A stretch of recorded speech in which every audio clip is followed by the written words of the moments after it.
भारत के हर गांव में कुछ न कुछ रहस्य जरूर छिपा होता है। कहीं पुरानी हवेलियां, कहीं सुनसान बाग, तो कहीं वो जगह जिसे लोग अंधविश्वास या डर के कारण पास तक नहीं जाते। ऐसी ही एक जगह थी, गांव का कुआं। दिखने में साधारण सा पत्थरों से बना कुआं, लेकिन उसकी कहानियां सुनकर अच्छे अच्छों के रोंगटे खड़े हो जाते थे। कहते हैं जो भी रात के वक्त उस कुएं के पास गया, वो या तो लौट कर आया ही नहीं, या फिर उसकी जिंदगी कभी पहले जैसी नहीं रही।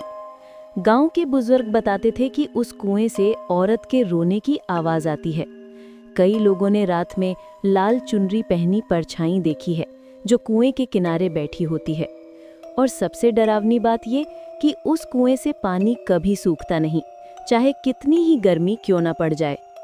यही कुआं था जिसकी सच्चाई जानने की जिज्ञासा ने एक युवक को ऐसी राह पर धकेल दिया जहां से वापस लौटना लगभग असंभव था।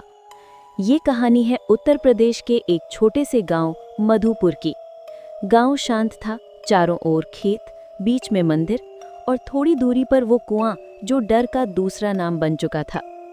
गांव के लोग उस कुएं से पानी नहीं भरते थे।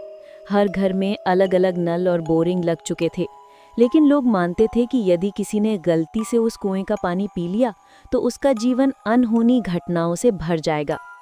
गांव का एक नौजवान था अरुण। शहर में पढ़ा लिखा, लेकिन गांव की अंधविश्वासी कहानियों पर भरोसा नहीं करता था। उसके लिए ये सब बातें दादी नानी की बनाई झूठी कहानियां थीं। एक दिन वो अपने दोस्तों के साथ गांव के चौपाल पर बैठा था। बातों ही बातों में कुएं का जिक्र आया। कहा जाता है रात को वहां से औरत की चीख सुनाई देती है। एक दोस्त बोला, अरे ये सब बकवास है, रात को उल्लू चिल्लाते हैं और लोग भूत प्रेत समझ लेते हैं। दूसरा दोस्त बोला, अगर इतना ही यकीन है तो आज रात वहां जाकर देख लेना। चुनौती अरुण को स्वीकार करनी ही थी। उसने कहा, ठीक है, आज आधी रात को मैं उस कुएं पर जाऊंगा और मैं वीडियो भी बनाऊंगा, ताकि सबको पता चल जाए कि ये सब दिमाग की उपज है, सच कुछ नहीं। गांव में यह खबर आग की तरह फैल गई। लोग हैरान थे कि अरुण सच में वहां जाने वाला है। आधी रात का सामना। रात गहरी हो चुकी थी। आसमान पर हल्के बादल थे और हवा में एक अजीब सी ठंडक थी। गांव के लोग अपने अपने घरों में दुबके हुए थे, लेकिन अरुण हाथ में टॉर्च और मोबाइल लेकर अकेला कुएं की ओर बढ़ रहा था। कुआं गांव से थोड़ी दूरी पर खेतों के बीच था।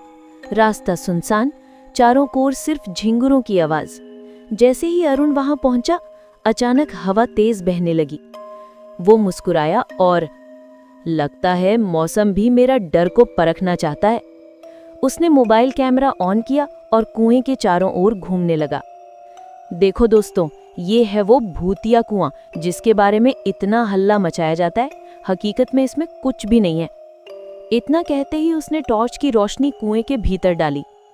पानी की परछाई लहराई और अचानक उसे ऐसा लगा जैसे पानी की गहराई से किसी औरत की आंखें उसे घूर रही हों।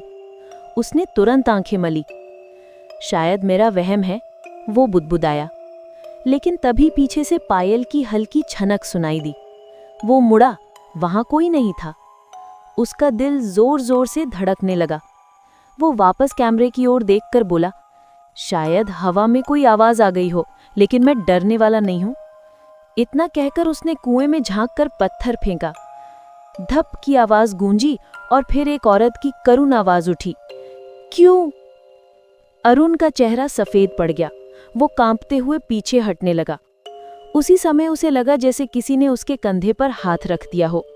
उसने मुड़कर देखा, एक लाल चुनरी में लिपटी औरत उसके ठीक पीछे खड़ी थी। उसकी आंखें गहरी, होठों पर हल्की मुस्कान और पांव जमीन को छू भी नहीं रहे थे। अरुण के होश उड़ गए। अरुण के सामने खड़ी वो औरत किसी साधारण इंसान जैसी नहीं थी। उसकी आंखें लाल अंगारों की तरह चमक रही थी और चेहरा मानो दुख और क्रोध का मिला जुला रूप था। अरुण का शरीर डर से जड़ हो चुका था। वो चीखना चाहता था, लेकिन आवाज गले से बाहर ही नहीं निकल रही थी। तुम यहाँ क्यों आए हो? औरत की आवाज गूंजी। अरुण कांपते हुए बोला, मैं बस देखने आया था कि ये सब झूठ है। औरत की मुस्कान और गहरी हो गई। झूठ? जो मेरे साथ हुआ वो झूठ था। इतना कहते ही उसने अचानक अरुण का हाथ पकड़ लिया। अरुण को ऐसा लगा मानो बर्फ की चट्टान ने उसके शरीर को जकड़ लिया हो।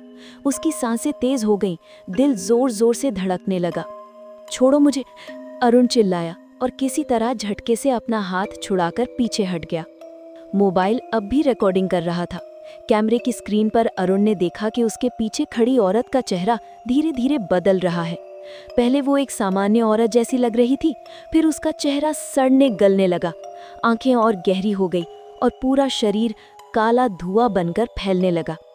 अरुण का दिमाग सुन पड़ गया। किसी तरह वो दौड़ते दौड़ते गांव लौट आया, सांसें तेज, माथे पर पसीना। गांव के लोग जो छुपकर खिड़कियों से देख रहे थे समझ गए कि कुछ गड़बड़ हुई है। सुबह होते ही अरुण ने ये सब अपने दादा को बताया। दादा गांव के सबसे बुजुर्ग और जानकार व्यक्ति थे। उन्होंने गहरी सांस ली और बोले, बेटा, मैंने तुम्हें पहले ही मना किया था। वो कुआं सिर्फ पत्थर और पानी नहीं है, वो एक अधूरी आत्मा का घर है। अरुण हैरान था। कौन है वो औरत दादा? दादा की आंखों में आंसू आ गए। ये किस्सा बहुत पुराना है। जब मैं छोटा था तब गांव में एक लड़की रहती थी, सुधा। वो बेहद खूबसूरत और नेक दिल थी, लेकिन उसकी किस्मत बहुत दर्दनाक थी। दादा ने बताया कि सुधा की शादी गांव के ही एक जमींदार से होने वाली थी, पर जमींदार का बेटा लालची और निर्दयी था। एक दिन उसने सुधा को जबरन कुएं के पास खींच ले गया और उसे धक्का दे दिया। लड़की चिल्लाती रही, लेकिन किसी ने उसकी मदद नहीं की। उस दिन से उसकी आत्मा उसी कुएं में भटक रही है। अरुण सन्न रह गया। तो ये वही आत्मा थी जिसका दर्द अभी तक शांत नहीं हुआ था। दादा की बात सुनकर भी अरुण चैन से नहीं बैठ सका। वो सोचने लगा कि अगर आत्मा सच में उस कुएं में बसी है तो उसे शांति क्यों नहीं मिल रही? आखिर उसका गुनाह तो करने वाला भी मर चुका होगा। उसने ठान लिया कि वो इस रहस्य को पूरी तरह समझेगा। रात को वो फिर से अकेले कुएं के पास गया। इस बार उसके पास पूजा की कुछ चीजें और अगरबत्तियां थी। वो कुएं के सामने बैठकर बोला, सुधा, अगर तुम सच में हो तो मुझे बताओ कि तुम्हें शांति क्यों नहीं मिली। हवा अचानक तेज हो गई, कुएं का पानी उबलने जैसा लगने लगा और उसी से फिर वही औरत उभरी। उसकी आंखों में आंसू थे, लेकिन उनमें गुस्सा भी झलक रहा था। मेरा गुनाहगार तो मर चुका, पर मेरा सच किसी ने नहीं जाना। सबने मुझे ही बदनाम किया कि मैं कुएं में कूद गई थी। जब तक मेरा सच सबको पता नहीं चलेगा, मुझे शांति नहीं मिलेगी। अरुण ने हिम्मत करके कहा, मैं तुम्हारा सच सबको बताऊंगा, तुम्हारा नाम साफ करूंगा।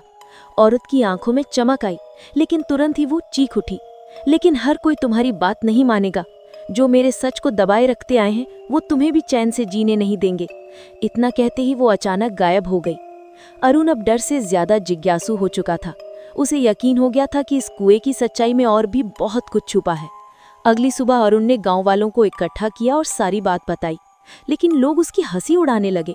भूत प्रेत की बातें कर रहा है, पढ़ लिख कर पागल हो गया है। लेकिन कुछ बुजुर्ग चुप थे, जैसे वे सच्चाई जानते हों पर बोलना नहीं चाहते। रात को अरुण को सपने में वही औरत दिखी। वो रो रही थी और कह रही थी कि मेरा सच सामने लाओ, वरना तुम्हारी भी मौत उसी कुएं में होगी।